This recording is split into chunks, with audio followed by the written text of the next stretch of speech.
start off year-end review, 2024. How do we end up in the real estate industry? What are the numbers? So, fun fact that came out this year, 2024 nationally, the sales were about equal to 1995. Isn't that crazy? That is crazy. It was so the number of homes sold in the United States in 2024 matches the number that was sold in 1995. What was particular about 1995? Was it a down market? I mean, think about how much smaller our population was. Wow. I mean, that's a huge thing. So a lot of things contributed to the slowdown this year with mortgage interest rates. Everybody knows that. Instability in the economy, job market. It was a, election year that we're still feeling the fun from that. But the good news is coming into 2025, what we didn't see in 2024 was a housing crash. Lots of people predicted it. I think some people wanted it, but it wouldn't have benefited anybody. So no housing crash was good. That does match what I expected. And then importantly, coming into 2025, the expectation is it's going to be stable. And that now, what does is stable good. mean? Stable means no highs, no lows, no radical roller coaster of things happening. Nobody expects interest rates to go back down below 4%, 3%. Like that was aberrant post-COVID, post-pandemic reaction.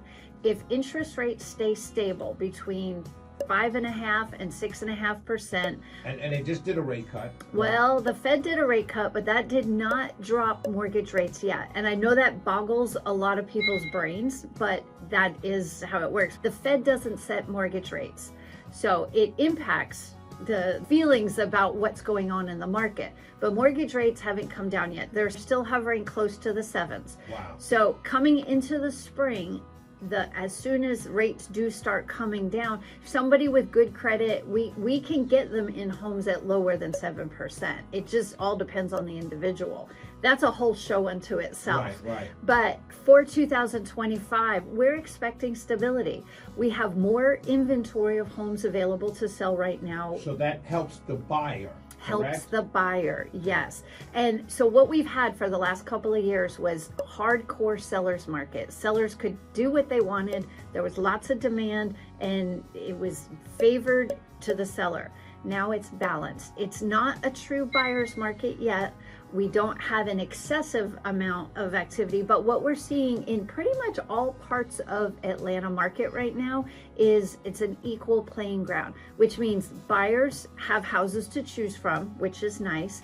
There is the ability to negotiate on prices and concessions. We can get incentives from the seller to help with mortgage rates, and a seller, can't just write their own ticket. They have to actually put a good quality house on the market. So it's a fair playing field for everybody, and that is going to be a good thing for 2025. We expect home prices to appreciate. The estimates are between 3% and 6%. That's a normal rate of appreciation. And that's on a house you bought right now. 12-month appreciation, 12 yes. months. So understand in 2020, 2021, we saw crazy appreciation. There was bidding wars, money was affordable, and everybody was loose with it. So in some areas, we saw annual appreciation of 10 on the low side, upwards to 20% appreciation. That is not sustainable, and we're feeling the effects of it now. So that's what happened then. And then 2024 was an adjustment period. And 2025, we should see stability. And somebody who needs to buy or sell, there is a clear path to get there. And stability means when you say there's balance, that means that everyone going into the process has something to offer which creates fairness and not exorbitant prices on one side, right, or a guy making you cave on your price on the other side. Exactly. It was really a hardship for buyers the last few years because they basically, here's my right arm and my first child to get in a house. That doesn't exist any longer. Now, good, like well-appointed, well-cared for, really nice houses that are priced right, they still sell quickly, and they're going to continue to sell quickly because there's plenty of people who want a great house. Buyers don't want the garbage houses. And for a while, sellers could get away with putting anything on the market and it would sell. That's why there's no foreclosures. There's a lot of economic impact from what had happened. When we're in a more balanced market, everybody has to play fair. Right. And 404-872-0750, 1-800-WSB-TALK. In here with the name of the show is Inside Georgia Real Estate with Deborah Morton. She's the founder and CEO of Clario Real Estate. Since this is the adjustment year, as you're saying, right? What happens the year after? Do we go back a certain place, or does it stay? How long does it stay that balance? Do you know, or well, what does it look like? I left my crystal ball at the office. So, I'm not an economist. You've got your finger on the pulse of the economy. The jobs market has an impact. The Fed has an impact. All of these things have, stability overseas. If, God forbid, war happens, it's gonna it impacts everything. When there is instability in the economy, in money, internationally, any instability, we're talking about homes. People don't like to change homes when there's instability. When they're confident about what's going on with their jobs, with money, with the market, they feel free to make a change. Then they sometimes buy and sell homes because they want to and they like to. I want a prettier space. I want a bigger space. Right. And that's what we've seen. But so I like a stable economy. I like stable government. I like stable everything because it becomes more predictable. And my job as an agent is to create a predictable pathway to success, whether if it's a seller or a buyer. And in a lot of cases, people have to sell to buy. What they turn to their professional real estate agent for is to create a pathway that is predictable and they know with certainty what's going to happen. How long will it take and what will it cost?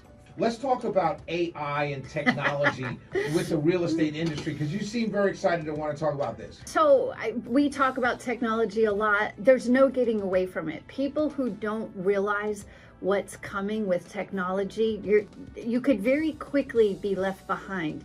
Everybody has heard of ChatGPT. Everybody knows there's just a lot of tech that is implanted itself in every facet. It's not just the real estate industry. Right. How is it in the real estate industry? Give me an example. So for searching homes, that's probably the thing that everybody, you go online on any of the search sites, AI is built into those search sites now.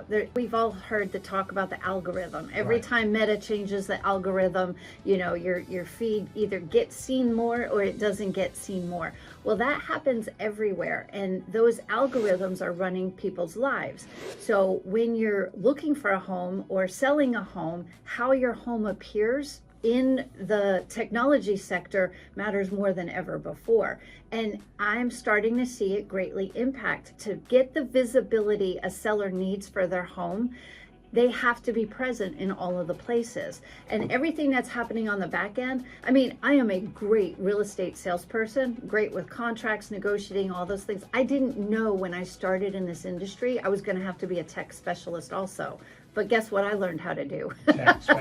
And now also what's happening in January, there's new FCC restrictions on calling and texting, which all of us are probably saying thank God after the election and all of the insurance stuff. But that's going to impact how real estate is done as well. So hold that thought. Let's come back to that, because I want to come back to that, because if you're buying or selling a home, you want that, but you can't get it after the FCC. Well, there's a lot to it. We have to follow up about the AI piece and the Zestimate. Go ahead. Because it is the most popular thing when I talk to people, whether they're buying or selling. People love, there's a whole Saturday Night Live skit about the addiction to Zillow.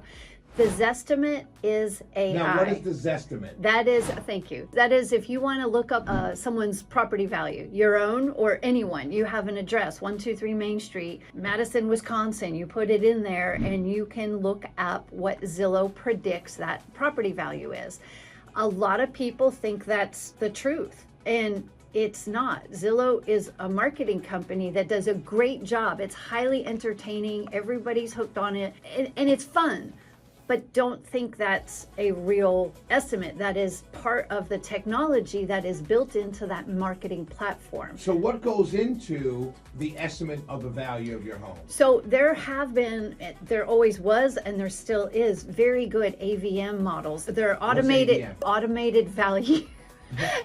For calculating automated values, mortgage lenders use them, appraisers, there's lots, and they are more comprehensive than maybe the Zestimate would be. I don't know if you realize, but one of the founders of Zillow sold his home, I think it was a year or two ago, and the Zestimate was off by like 40%. So it was kind of a thing.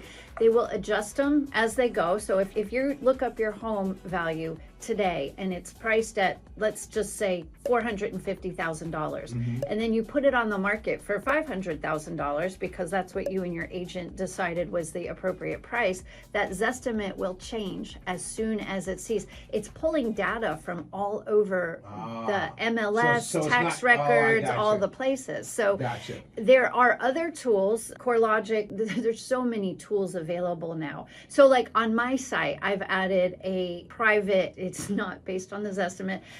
I have invested in technology on my sites on my Clario Real Estate site and my ClarioRealestate.com and the InsideGeorgiaRealestate.com. We're going to connect more trustworthy home valuation things. So you can put your address in and see it, and you're not like giving up your data to the big companies.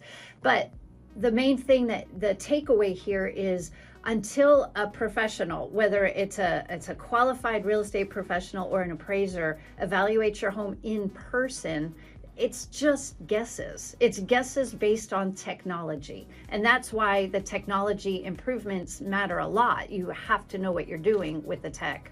Katie and Hiram, Merry Christmas to you. Katie, thanks for holding on. Thank you. Merry Christmas.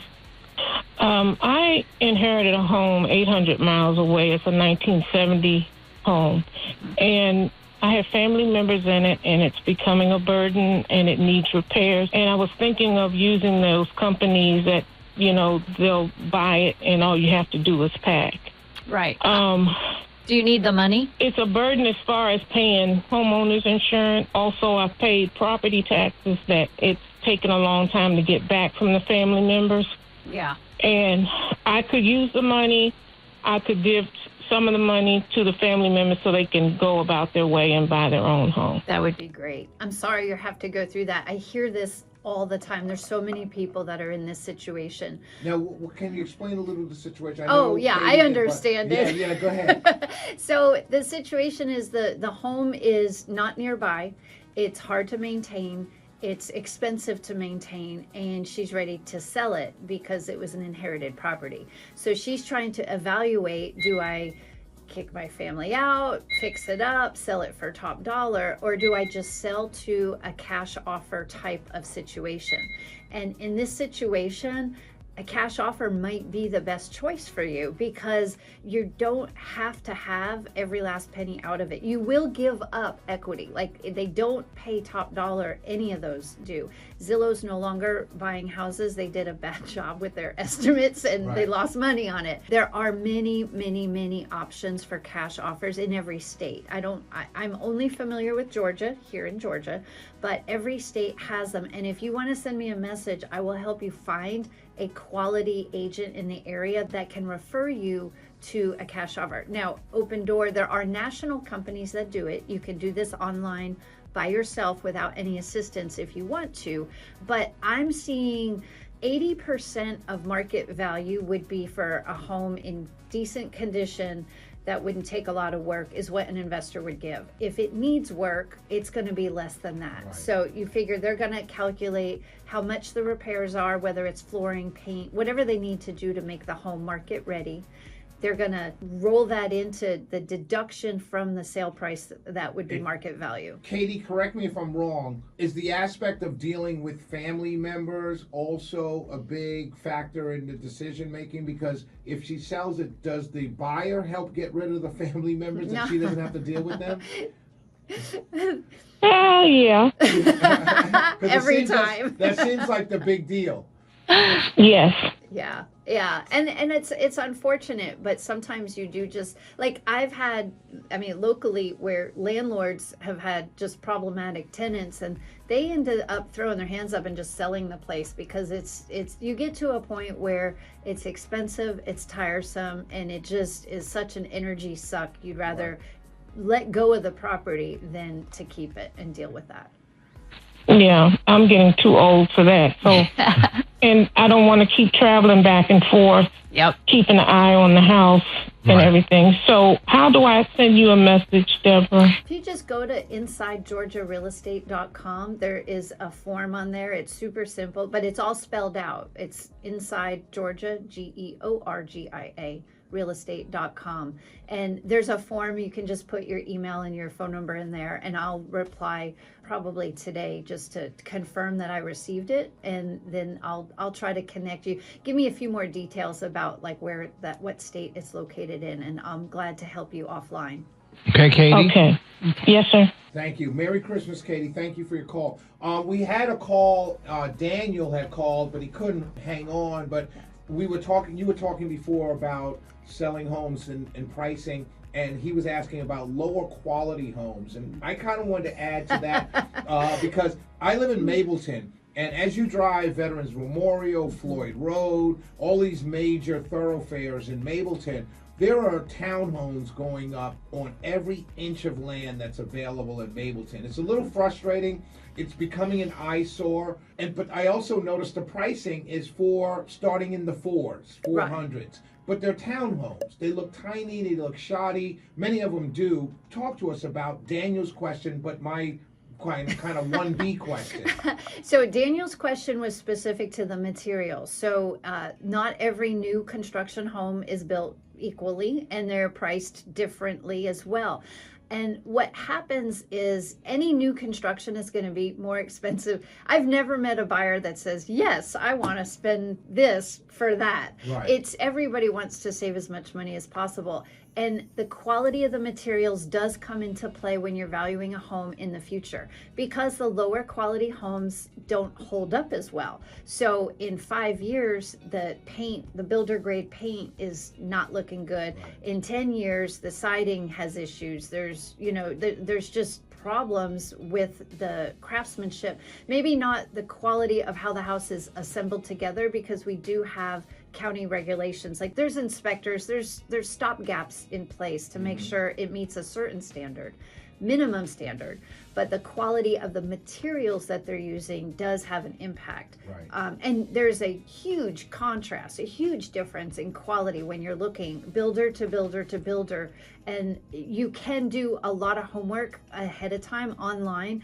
I have to say, a lot of really good builders have less than stellar reviews. I would want to point out to everybody, when you look up a builder online, keep in mind that most people only take time to leave reviews when it's bad. Right. So just keep that as a point of reference. I would read the reviews and find out exactly where the complaints come. Is it quality of material, quality of craftsmanship, unresponsiveness, those types of things. Now, Shelley, back to your question. Right.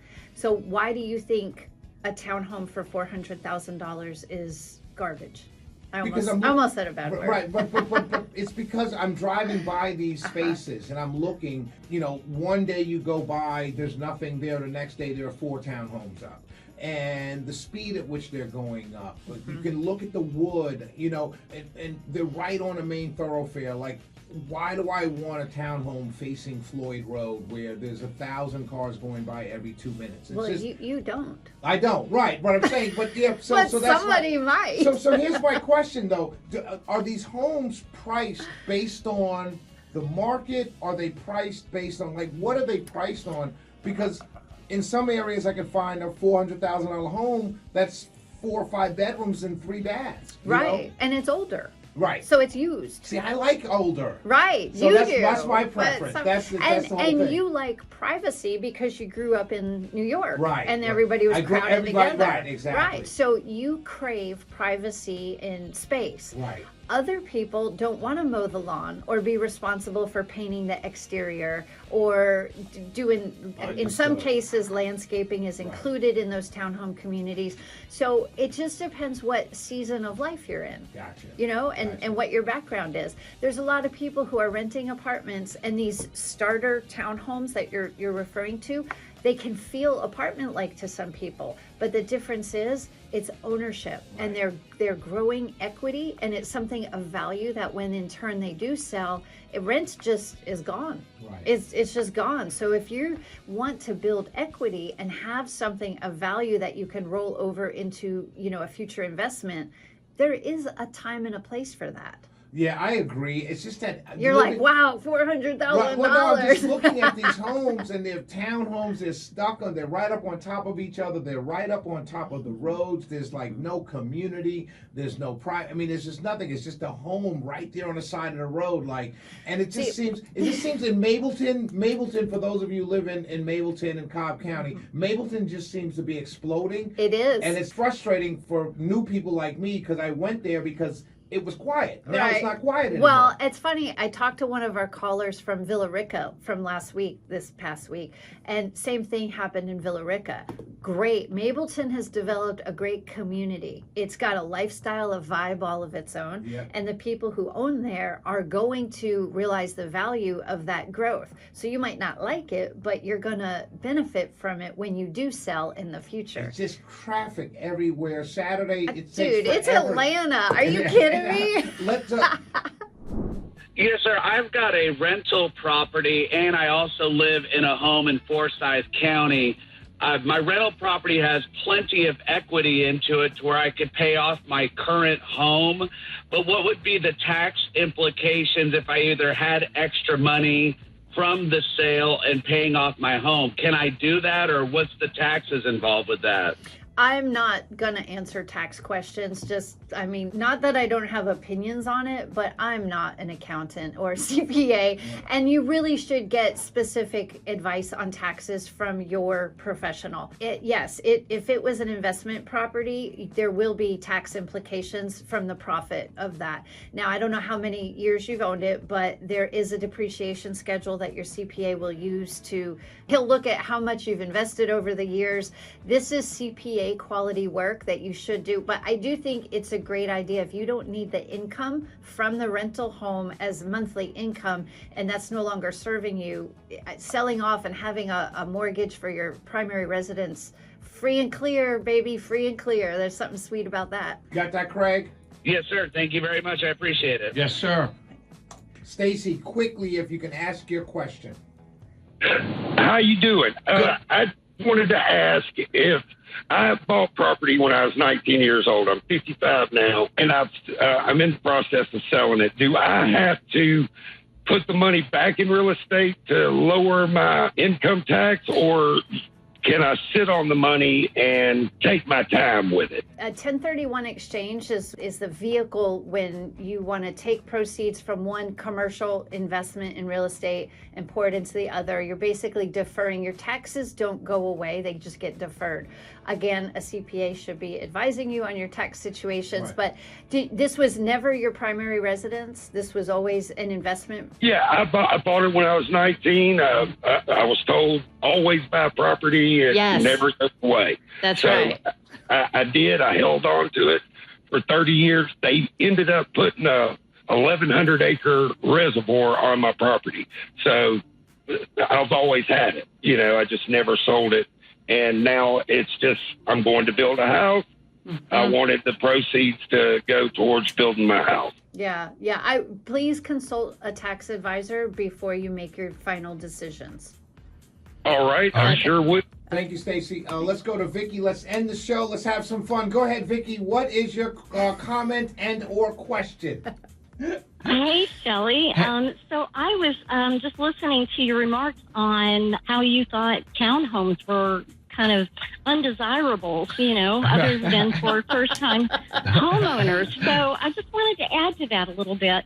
About 10 years ago, I bought into a townhome. I moved from a very large home in Lawrenceville, and I was concerned about downsizing and living so close to my other neighbors. However, since I moved in, I have found so many advantages to living in a townhome, and it's more desirable for people other than just your first-time homeowner. Gotcha. The demographics expand to divorced people who need a new sort of smaller place to live. Fair enough. Before they maybe move into another relationship or a bigger house.